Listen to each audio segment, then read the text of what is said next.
नमस्कार दोस्तों, बहुत बहुत स्वागत है आप सभी का। मैं हूं सुशांत सिन्हा। पाकिस्तान जैसा देश आपको पूरे ब्रह्मांड में ढूंढे नहीं मिलेगा, पृथ्वी पर तो छोड़ दीजिए। क्योंकि बेइज्जती कराने के अलग अलग रास्ते ढूंढने में इन्होंने वर्ल्ड रिकॉर्ड बनाया हुआ है।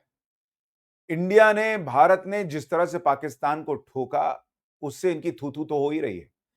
लेकिन उनका प्राइम मिनिस्टर और उनका आर्मी चीफ, भाई वे इनकी मतलब ये क्या देश को करके मानेंगे मुझे नहीं पता। अब पीएम मोदी की नकल करने के चक्कर में इनकी जो बेइज्जती हो रही है और ये खुद को कैसे एक्सपोज कर रहे हैं कि भारत ने हमको बहुत ठोका है, आज इस वीडियो में आपको ये दिखाऊंगा। लेकिन इस वीडियो में पहले एक चेतावनी है। चेतावनी है कि अगर आप पाकिस्तानी हैं तो आप कहीं बैठ जाइए, अगर ये वीडियो देख रहे हैं तो। और अगर आप हिंदुस्तानी हैं तो आप भी बैठ जाइए, क्योंकि आप हिंदुस्तानी हैं तो ये वीडियो देखकर हंसते-हंसते गिर सकते हैं, और पाकिस्तानी हैं तो सदमा लग सकता है, आप गिर सकते हैं। पाकिस्तान की ऐसी बेइज्जती की कहानी है। खुद को वहां का पीएम, वहां का सेना प्रमुख जो है वो कैसे एक्सपोज कर रहा है, आज आपको बताऊंगा। और अगर इसे देखकर आपका मन करे कि पाकिस्तान को लगाना चाहिए कान के नीचे, तो इसमें मैंने वीडियो में एक नियम भी रखा है। एक लाइक मतलब एक चमाट आप पाकिस्तान को लगा रहे हैं, और एक कमेंट मतलब 5 चमाट लगा रहे हैं। तो आप तय कीजिए आपको कितने लगाने हैं उसके कान के नीचे, क्योंकि उसकी स्थिति ऐसी हो गई है। पर पाकिस्तान की घनघोर बेइज्जती का चैप्टर खोलूं, क्या नया कांड हो गया बताऊं, उससे पहले आपको बता दूं कि भारत अभी भी आतंकियों को ठोक रहा है। ये बड़ी खबर, पुलवामा में 3 आतंकी आज मार दिए गए हैं और 48 घंटे में 6 ढेर कर दिए गए हैं। ये आपको अभी आज की बड़ी खबर बता दे रहा हूं। लेकिन अब आते हैं पाकिस्तान पर। अब जरा ये तस्वीर देखिए। हमारे प्रधानमंत्री नरेंद्र मोदी आदमपुर एयरबेस गए थे, आपको याद होगा, जहां से उन्होंने दुनिया को मैसेज दिया था कि ये पाकिस्तान झूठा पाकिस्तान कहता है कि इसने हमारा आदमपुर एयरबेस तबाह कर दिया। देखो, मैं तो आदमपुर एयरबेस में खड़ा हूं। वहां पीछे S-400 उन्होंने दिखाया था, सैनिकों का जबरदस्त उत्साह दिखाया था। तो पब्लिक पूछने लगी कि भाई पाकिस्तान का पीएम क्यों नहीं कर पाया ये सब। तो पाकिस्तान का पीएम पीएम मोदी की नकल करने चला गया भाई। सेम वैसे ही टोपी ओपी लगा के वो सैनिकों के बीच पहुंच गया। लेकिन सैनिकों के बीच पहुंचने में भी कांड हो गया। भाई वो जाके खड़ा हो गया टैंक के ऊपर। टैंक पर झाड़ और तोपे तैयार, मानो अभी भारत पर बमों की बौछार कर देगा, ऐसी तस्वीर थी। मुनीर उसके साथ खड़ा हो गया और टैंके जो हैं वो झाड़ फूस से उन्होंने ढक रखी थी। और उन्होंने अपने सैनिकों से कहा कि मैं जब रिटायर हो जाऊंगा तब आपकी आपके ऊपर किताब लिखूंगा कि आपने कितनी बहादुरी दिखाई थी। भाई इतना झूठ संजोने के लिए समय तो लगेगा कि क्या लिखूं, क्योंकि मैं तो बर्बाद हुआ हूं, पाकिस्तान ये जानता है वहां का पीएम। तो वो कह रहा है कि मैं जब रिटायर होऊंगा ना तब लिखूंगा। तब तक मैं झूठ जो रोज लिखता जाऊंगा कि क्या लिखूंगा किताब में, फिर जाके जो है वो पूरा लिखूंगा। तो पाकिस्तान के पीएम की थू-थू हो रही है कि भाई ये क्या ही है। आप देखिए सोशल मीडिया पे लोग लिख रहे हैं कि Pak dummy PM Shahbaz Sharif and soon to be president of Pakistan army chief general मुल्ला Asim Munir visited Pakistan Army in Pachroor, Sialkot, trying to keep up with Modi. Looks like they don't have any air bases left to visit. लोग कह रहे भाई तेरे पास airbase नहीं बचा जो तू पसरूर में जाकर सियालकोट में आर्मी के एरिया में जाके जो है वो लोगों से मिल रहा है। एक किसी ने लिखा कि एग्जाम में फेल होने के बाद भी मिठाई बांटना कोई इनसे सीखे। तो ये पाकिस्तान को लोग बेइज्जत कर रहे हैं। लेकिन अरे भाई तस्वीर आई है, जबरदस्त तस्वीर। एक बार वहां का पीएम अपना रौला दिखाने के लिए जो कर रहा है, जरा उसकी तस्वीर देखिए, फिर आपको आगे की बात बताता हूं। ये तस्वीर देखिए कैसे भाई जो है वो पहुंचा है वहां पे टोपी वोपी लगा के गाड़ी में, और आसपास लोग चल रहे हैं। मुनीर जो है वहां पे बैठा हुआ है साथ में। ये आप तस्वीर देखते चलिए, चेहरे पे आवाजियां उड़ी हुई हैं इन लोगों की। एक एक तस्वीर देखिए, ख्वाजा आसिफ भी है वहां पर। उसके बाद उसको लेके गए कि सर टोपी लगा के ये देखिए ये आज क्या है। ये शायद उनको दिखा रहे थे कि यही सब से इंडिया मारा है हमको, या हमारे जो है जो चले नहीं। फिर वो तोप पे चढ़ गया भाई, वो तोप पे चढ़ गया। पीछे एक पोस्टर लगाया हुआ है फतेह मिसाइल, जो भारत में फटी नहीं पाई, भारत ने फोड़ दिया उसको रास्ते में। और अपने टैंकों के ऊपर चढ़कर जो है वो अपने सैनिकों को संबोधित कर रहा है। वहां पे जो है उनका डिफेंस मिनिस्टर मुझे दिख रहा है, सैनिक एकदम ठंडे, मतलब कोई हिसाब किताब नहीं, पीछे कुछ दिख नहीं रहा। तोप जो है, भाई क्या ही आदमी है ये। तो ये तस्वीर जब लोग देख रहे हैं तो और हंस रहे हैं पाकिस्तान पर कि क्या ये देश है। क्योंकि लोग याद कर रहे हैं कि एक तरफ नरेंद्र मोदी थे, उन्होंने मैसेजिंग की थी बॉस कि आदमपुर एयरबेस हमारा सेफ है।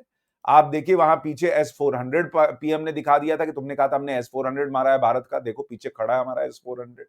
तो ये होती है मैसेजिंग। नकल करने के लिए अकल चाहिए होती है, और पाकिस्तान में आप पाकिस्तानियों से अकल की उम्मीद कर रहे हैं तो फिर आपकी अकल पे डाउट करेंगे लोग। और इसीलिए पाकिस्तान में वहां के नेता भी मजाक उड़ा रहे हैं अपने पीएम का। जरा एक बार सुनिए पाकिस्तान के नेता क्या कह रहे हैं, फिर आपको कुछ और इंपॉर्टेंट बात बताता हूं।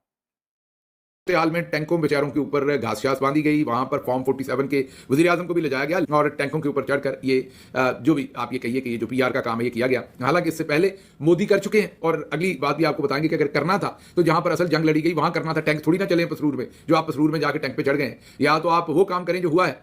और एग्जैक्टली जो पीआर होती है वो ऐसे होती है कि हमने क्लेम किया था कि हमने उधमपुर बेस को तबाह कर दिया, किया होगा कुछ ना कुछ हिस्सा नुकसान भी पहुंचाया होगा, लेकिन आप गौर कीजिए कि मोदी सबसे पहले उधमपुर ही पहुंचा और उसने वहीं पर पूरी बेस भी दिखाई पूरी दुनिया को, और वहां खड़े होकर उन्होंने नारे भी मारे। ये होती है पीआर। ये कोई मैं उनकी बेजा तारीफ नहीं कर रहा, लेकिन मैं आपको सिर्फ ये बता रहा हूं कि इसको कहते हैं सटल मैसेजिंग। क्या उन्होंने जवाब भी दे दिया और कहा भी नहीं। जवाब ये दिया कि उधमपुर पूरी तरह से तबाह नहीं हुई, ये हम खड़े, हम जाके टैंक पे चढ़ गए, क्योंकि हमने टैंक को क्रेडिट देना है, हमने जहाज को नहीं देना। हमने हर सूरत तमाम का तमाम क्रेडिट जो है ना, टैंक में से भले को गोला फायर हुआ है इस दफा या नहीं, लेकिन क्रेडिट हमने टैंक के गले में डालना है। हमने किसी सूरत F-17 के गले में नहीं डालना है, या रफीकी एयरबेस या किसी और एयरबेस पर नहीं डालना, वरना तो हम सारे मिलके जो स्क्वाड्रन लीडर थे उनके जनाजे पे चले जाते। हम में से आज जितने भी टैंकों के ऊपर चढ़े थे, एक ने भी अभी तक स्क्वाड्रन लीडर साहब का ना जनाजा पड़ा है, ना हमने जाकर उनकी वालदा के साथ फातिहा खानी की कोई वीडियो जारी की है या उनके घर वालों के साथ, क्योंकि उधर क्रेडिट हमने देना नहीं, हमें मसला है। उधर क्रेडिट दे दिया तो फिर तो मसला खराब हो गया। तो इसलिए आज ये टैंकों के ऊपर हमने घास बांध के वहां पर हमने बाजू ऊपर करके नारे शारे फुल मारे और हमने खूब क्रेडिट समेटने की। तो ये पाकिस्तान में ही लोग एक्सपोज कर रहे हैं अपने पीएम को कि भाई अगर तुमको मैसेज ही देना था तो भारत कह रहा है तुम्हारे 11 एयरबेस फोड़ दिए, तो एक काम करते, सरगोदा एयरबेस पे जाके ये करते, नूर खान एयरबेस पे चले जाते, इतना टाइम मिला था, कुछ तो रिपेयर किए होगे। बहुत अगर करना था तो किराना हिल्स पर जाकर खड़े होके वहां पर कर देते। लेकिन वो करेगा कैसे पाकिस्तान, क्योंकि सब बर्बाद है, तबाह है। तो पीएम मोदी की नकल करने के लिए कहीं जाके रेत में खड़ा हो गया और टैंक पे चढ़ गया। पब्लिक पूछ रही टैंक पे क्यों चढ़े हो भाई? लड़ाई तो तुमने कहा एयरफोर्स लड़ी, हमारे एयरफोर्स ने ऐसा कर दिया वैसा कर दिया। अरे भाई एयरफोर्स की तारीफ भी नहीं कर सकता ना ये आदमी, क्योंकि वहां बगल में आर्मी चीफ मुनीर खड़ा है। वो कहेगा भाई आर्मी की तारीफ करो, एयरफोर्स की करोगे तो फिर तो सत्ता पलटने के लिए एयरफोर्स आएगा। इसलिए टैंक पे चढ़ा दिया गया इनको।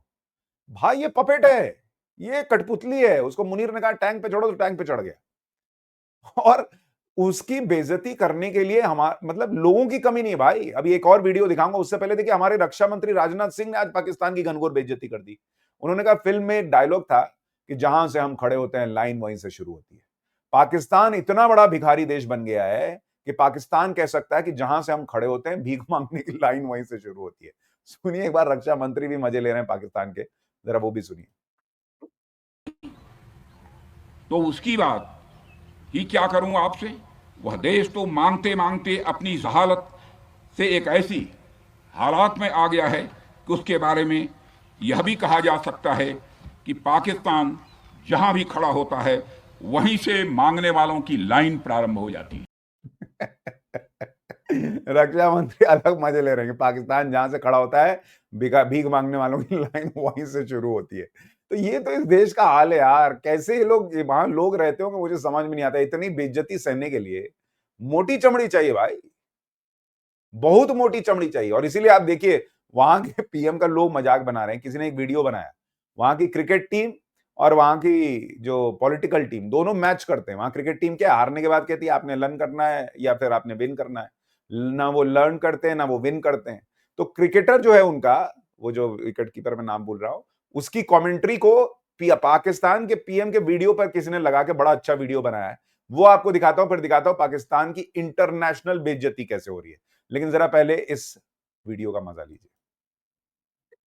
वो है हमें पता है, मगर मैं 3 दफा फील कर चुका हूँ, ये शायद खुद और भी फील कर चुका हूँ। मगर जैसे अब्दुर्रहमान भाई ने कहा है कि प्राउड है, मेरे लिए हमारी टीम के लिए अल्फाज सबसे ज्यादा। अली भाई अगर यहाँ पे सामने ना होते तो मैं कुछ और तरीके से बयान कर सकता, मगर बेस्ट मोमेंट जो मुझे इस मैच का लगा, एक्सपेक्टेशन ये देखे है कि हमारे अगर हम हारे हैं, देखो हम हारे हैं ये हकीकत है, दुख दर्द सबको है, मगर यहाँ से क्या सीखना है। चैंपियंस टीम में क्या कर दी है, चैंपियंस मास्टर क्या होता है, हमने हमेशा ये कहा है कि हमसे सीखना है। इस टाइम यही है, दुख हम सबको है, मगर नेक्स्ट टाइम हमने चैंपियन बनना है। ठीक है ना गाइस, अभी सर ऐसे हमने सर नीचे नहीं रखना, दर्द सबको है, अफसोस सबको है, खफा सब है। अभी हम क्लेप करेंगे अपने लिए, मगर वो क्लेपिंग ऐसे हो कि हम चैंपियन हो।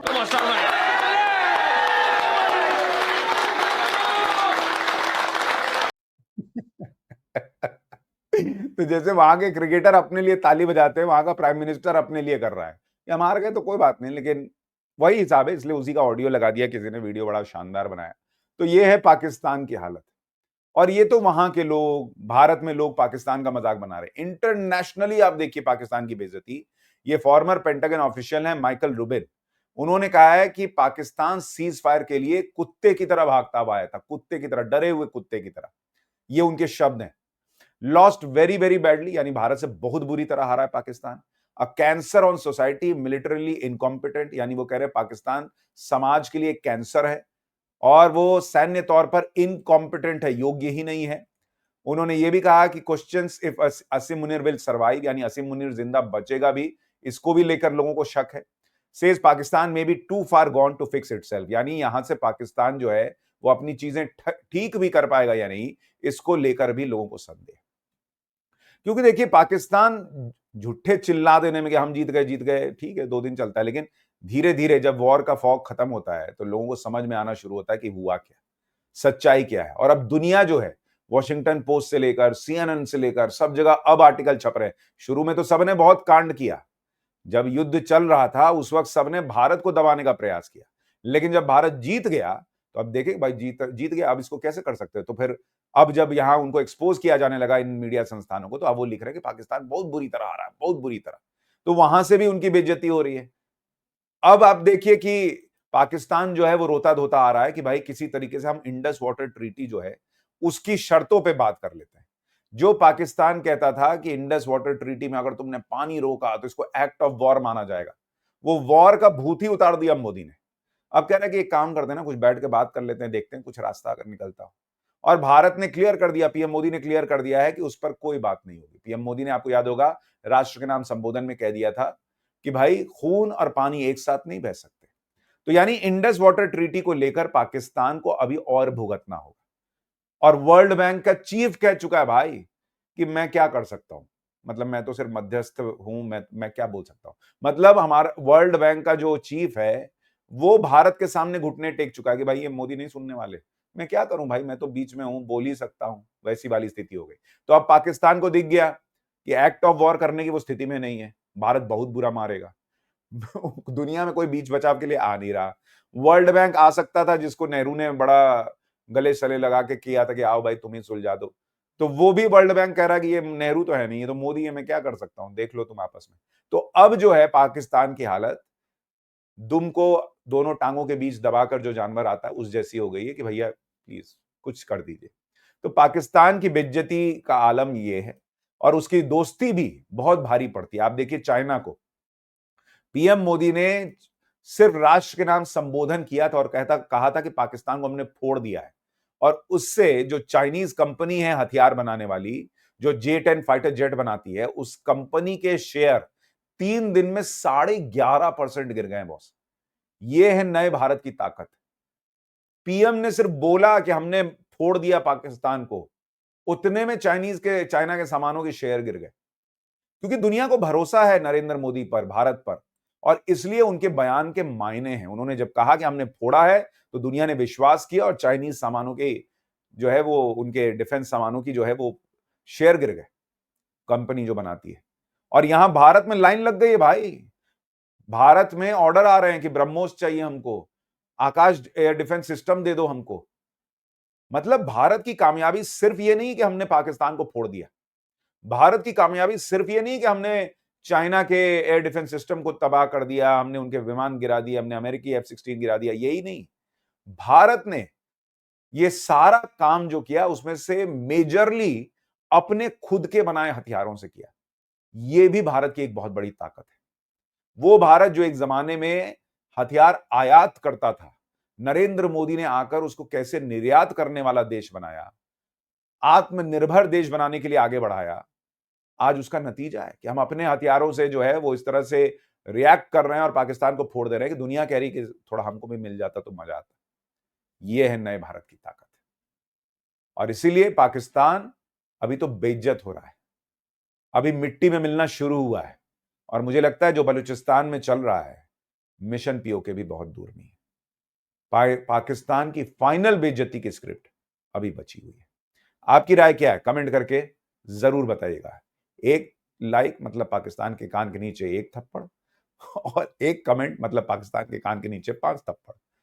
अब आप चुन लीजिए और अपना काम कर दीजिए। नमस्कार।